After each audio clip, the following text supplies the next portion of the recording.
And welcome back. My final guest is Dick Mills, a U.S. Navy veteran who served on the Intrepid. Welcome, Dick. Thank you. I'm delighted to have you here on the program. And before I start, I just want to thank you for your service to our country. It's much appreciated, and it's important that we commemorate and recognize the service of our veterans. So thank you for your service. Well, I appreciate the recognition. Thank you. I'm excited about the opportunity to speak to you a little bit about the Intrepid, because you were a former crew member and you're involved in the Intrepid Association and the museum. So really, I'm looking forward to get to that. But before we get to that, for the benefit of our viewers, maybe we could learn a little bit about you, your background, where you were born, and how you got into service. I was born actually in Brooklyn, in Bushwick, but I only lived there for about a year. My parents moved to Glendale, Queens, so I was brought up in Glendale. Where'd you go to school out there? I went to a school called St. Pancras. Everybody said St. Pancras, and they looked, but it was called St. Pancras Grammar School. Okay. And I went to Powell Memorial Academy in Manhattan. Okay. And I graduated actually when I was 16 years old. So I was advanced because of just timing of the grammar school graduation. Not that I was so smart that I was advanced, but I did graduate at 16 years old. So Powell Memorial, that's where Lou Alcindor. That's correct. Right. It's gone now. It's a co-op now. Right. How close was Kareem to your time there? He started, I believe, the year or the year after I got out. I graduated in 1958. Okay. And I think he started either 59 or 60. Right. And for those residents or viewers that don't remember, Lou Alcindor became Kareem Abdul-Jabbar, right. Hall of Fame center for the Los Angeles Lakers. Won a lot of championships and one of the greatest basketball players ever lived. But he got his start at Powell Memorial. Were you acquainted with Farrell Hopkins, who was involved down there as well? No. So I know Farrell he passed away last year. He was a Clarkstown resident, was a deacon at St. Francis of Assisi Church for many years, and he was a teacher at one point at Powell Memorial.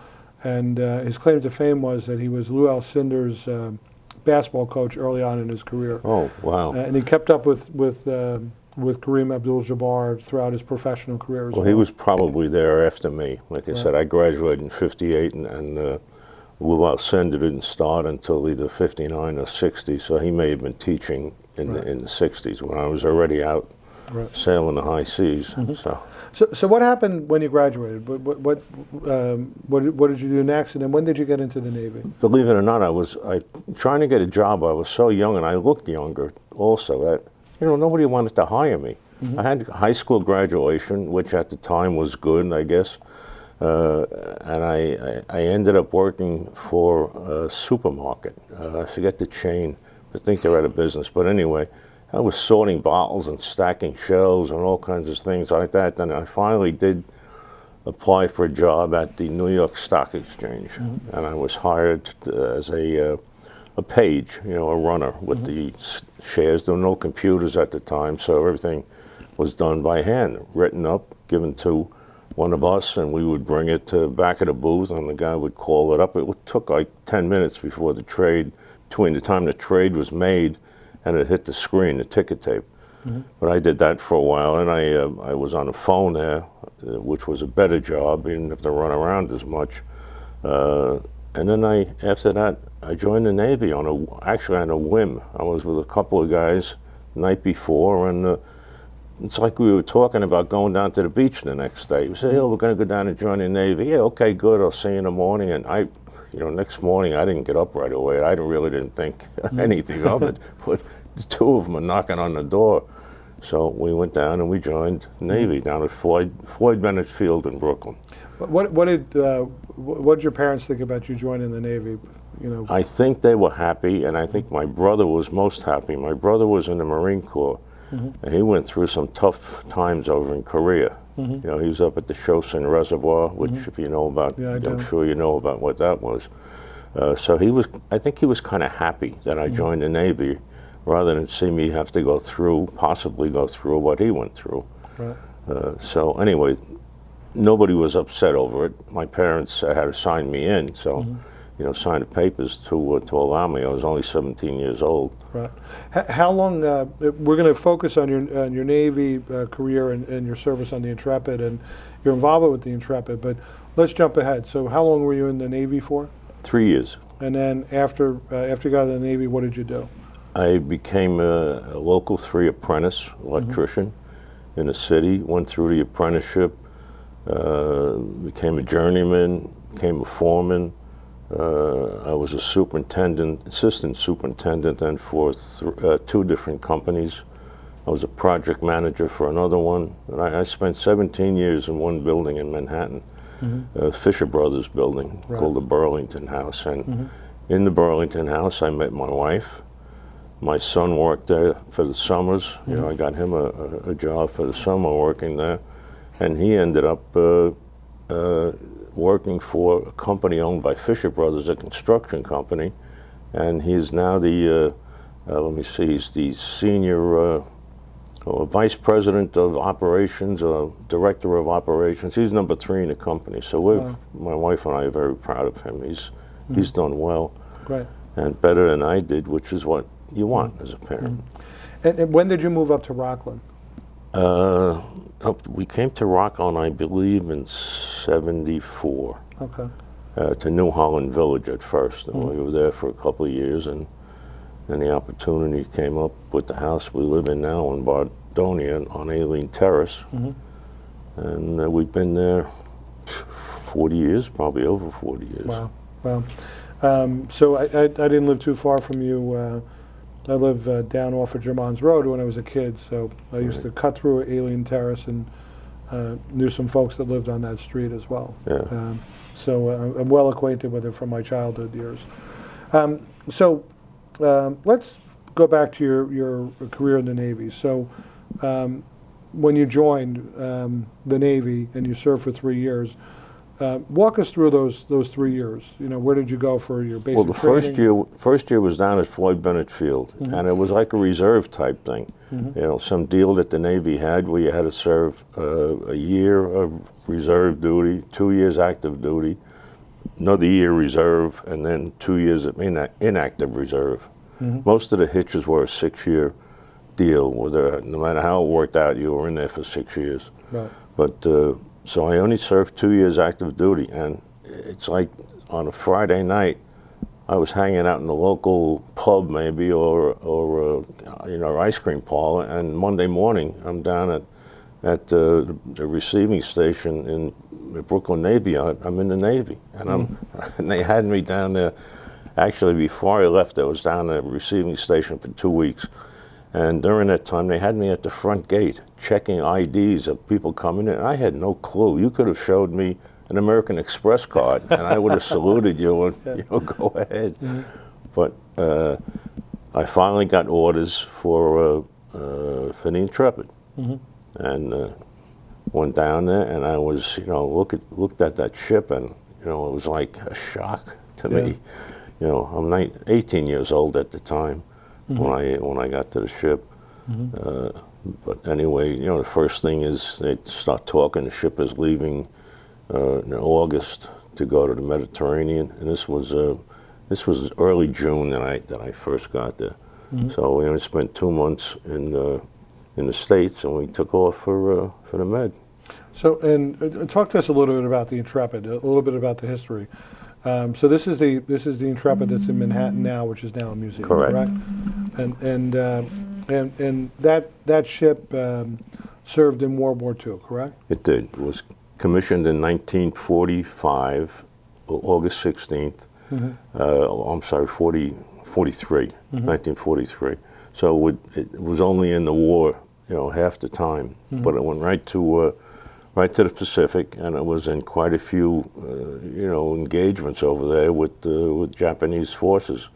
The planes helped sink the Matsubi, I think it is, a Matsubi, a Japanese ship, battleship. They were hit by 5 kamikazes and torpedoed once. And the worst was on November 25th, 1944, one kamikaze hit, and while they were fighting the fires to get, put the fires out, another one hit and killed 69 men in that one day, November 25th. So it's like the black day for the Intrepid. And after World War II, it remained within the fleet and then served in Korea as well, Oh, correct? no, never served in Korea. It was decommissioned in 47. Okay. It was recommissioned, I believe, in 54. Got it. Okay. They put the angle deck on at the Brooklyn Navy Yard and steam catapults and brought it up to standards and the ability to handle jets. Okay. There was no jets during the Second World War. It was all prop planes. But so now it's got the angle deck, it's got all the electronics, it's got the steam catapults and 80-something jet planes on it. Mm-hmm. And I'm trying to think of where it went, in the 50s. I don't think they did really a lot. They just, cruised around and, flew the airplanes. I came aboard in 1960. Mm-hmm. And we went to the Mediterranean, right away. I celebrated my 19th birthday in the middle of the Atlantic Ocean. My poor mother, but she was used to worrying about my brother, so this was easy for her. Right. It was peacetime. So we made a couple of ports. Spent 6 months in the Med, operating every day, long days, and I think after I was on the ship about 2 months or so. I was taught how to run the elevators. Mm-hmm. And the fellow that ran the one that I ended up with, L2, he was sent back to the States. His time was up and they shipped him back, so I handled that elevator, but then I ended up running all the elevators. And it was a good job because mm-hmm. I didn't have to get what the Navy calls mess cooking, the Army calls it KP. I didn't have to do any of that, because I was always the elevator operator. Mm-hmm. So I had to be around to, pick up, bring a plane up and down, whatever it might be. But I had a really good job. So. Yeah, that's great. And so you were on the Intrepid for 2 years? Just about 2 years. I came aboard in June, early June, and I left May 12th of 1962. So when so for the 2 years you were on the Intrepid, you did the Mediterranean tour. Was that a 6-month tour, a year tour? Two tours. 2 tours into the Mediterranean? Right. And we came back and we just operated then around the Virginia Capes, they call it, down off the coast of Virginia. Mm-hmm. We went to Gitmo, Guantanamo mm-hmm. Bay. We spent probably 2 weeks down there. Right. And then we were in the dry dock for a mm-hmm. while. Mm-hmm. They were doing some work, painting, scraping, and all that stuff. Right. And then we went back to the Med. Mm-hmm. So you were down in Cuba around the time of the fall or after the fall, right? When Castro took over? I mean, was the Gitmo stop part of the... No, Castro hadn't taken over yet, because I remember, I don't think he had. Castro took over in 61. Yeah, okay, he did then, right? I'm thinking he was in New York. That was 1960. Right. Because I was still working down the stock exchange mm-hmm. then. So mm-hmm. Yes, we couldn't leave the base down there. Right. He was in power, mm-hmm. and that would have been early on in the changes in Cuba at that point. So and. You weren't on the Intrepid for the blockade. That would have taken place in what, 63? The Cuban Missile Crisis. Right. That was like I had gotten out in May. Mm-hmm.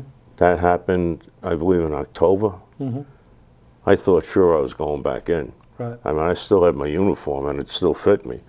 So I thought I was going to get a letter any day when right. that happened, that go back in. But mm-hmm. I didn't. Actually, the Intrepid was probably in the Med at the time. I don't think the Intrepid was down there. Was down there, okay. But, so talk to us just a little bit about, we've only got a couple of minutes left, but talk to us a little bit about, you're involved in the Intrepid Association, I guess it is? Yes. And as a former crew member, so you give some tours down there? Yeah, I've done tours. I worked, volunteered working in one of the machine shops down there, mm-hmm. Early on. When the ship came in, I was down there with my son, chopping, painting, doing mm-hmm. whatever had to be done. But, you know, I'm involved now with the former Crew Members Association, and I really can't get around that well to do the tours. You know, I can't go up these ladders and things. So, Right. but you know, I really enjoy being down there, and we're treated so well down there, the former crew members. You know, that there's a lot of respect for us, and we appreciate that. Right. You know, when you get the little kid comes up to you and taps you on the back and says thank you for your service, and his mom is watching over there to make sure he does it. You know, it's a good feeling. Yeah, no, very much so. And what's your most memorable experience on the Intrepid? If you My could pick most one. memorable is probably when I almost got pushed over the side. I had a spot by the elevator, and I had a headset on, and I had this table similar to this, but you know, rectangular table. On the table was an etching, stainless steel etching of the ship with all airplanes, and I had to keep those airplanes spotted. That means when a plane came down, we brought one down. They put it over in Bay 2. I take the number 305 to correspond with that airplane and put it in that spot. And I had this all set. I just, you know, between launches, we used to call it, there wasn't a lot to do. So you're reading a book, whatever you want to do. And I'm seated there, and I had to stay at the table and on the phones. So I'm seated there, and all of a sudden I heard somebody yell, and I looked up, and one of these tow tractors that someone had jammed a chock, you know, big piece of wood in the gas pedal to keep it revving because the battery had died. They jump started it. Now this thing, there were guys sitting on it, you know, horsing around, and somebody accidentally hit the gear shift and kicked the gear shift and knocked it into drive, and brake didn't hold. This thing came across the deck, and I couldn't get out of the way. It hit me and pinned me up against the wall at the bulkhead. We're talking Navy now, Yeah, so yeah. it was a bulkhead. And, you know, pinned me up against the bulkhead, and a fellow from Astoria jumped on it, threw it in reverse and backed it off, but my leg didn't break. But, I mean, it was a contusion from just above my knee all the way down to my ankle for weeks. So that was my not a good memory of the Intrepid, but that was one of the memories. I got through it. I survived. So, Yeah. but we have a lot of good memories. You know, a lot of silly things that you do when you're 19 years old and don't really care too much. You know, I really never considered myself a veteran until I got out. I always thought a veteran was a guy who was in the war. You know, I was peacetime. It was, you know, just 2 cruises for me. And, you know, again, we worked hard, but we had a good time. But anyway, I talked to people, and we had been shadowed by Russian submarines while we were out in the Mediterranean. And the more I think about this, you know, when I'm old, I'm saying, hey, you know, I'm glad I didn't know it then. Yeah. But, you know, memories with the ship now, you know, we go to a black tie dinner every year called the Salute to Freedom dinner. And I have a picture. I met John Kelly, who was at the time Secretary of Homeland Security. And Susan asked me if I would present a medal or a piece of the flight deck to him. You know, they had a piece of the flight deck, the old flight deck, when it was made of wood. They chopped it up and made a little plaque to give to a guest, you know, whoever receives that medal. So she asked me to do her a favor, and I do her a favor. It was an honor for me to meet this gentleman. You know, he was a really sincere, to me, a very sincere person. And he went on to serve as White House Chief of Staff for President Trump after Homeland Security, correct? Yes, he did, yeah. Right. And I have a picture with me that I show it to everybody, of me giving him this piece of the flight deck. You know, it's taken by the ship's photographer, so it's a professionally taken photo. So that's the picture that our viewers will be looking at now. You know, we'll put that up so folks can see you with General Kelly. Yes. Okay. From the visit to the dinner for the Intrepid. Yeah. So, well, it's Dick. It's been a delight to have you on the program. Okay, I appreciate the invitation. I want to thank you for your service, and I want to thank you, for kind of bringing, some of the information about the Intrepid to light. It's certainly worth a visit down to Manhattan to go back in time. I mean, there's a lot of history with that ship, a lot of gallant service through peacetime and war, and there's a lot that people can learn. Instead of people just driving by it on the west side, make some time and go down and see it and explore some of the history of one of America's greatest warships. Yeah, it is, and they do a great job in educating the public. The staff does down there, especially with children. They have different kind of programs with children.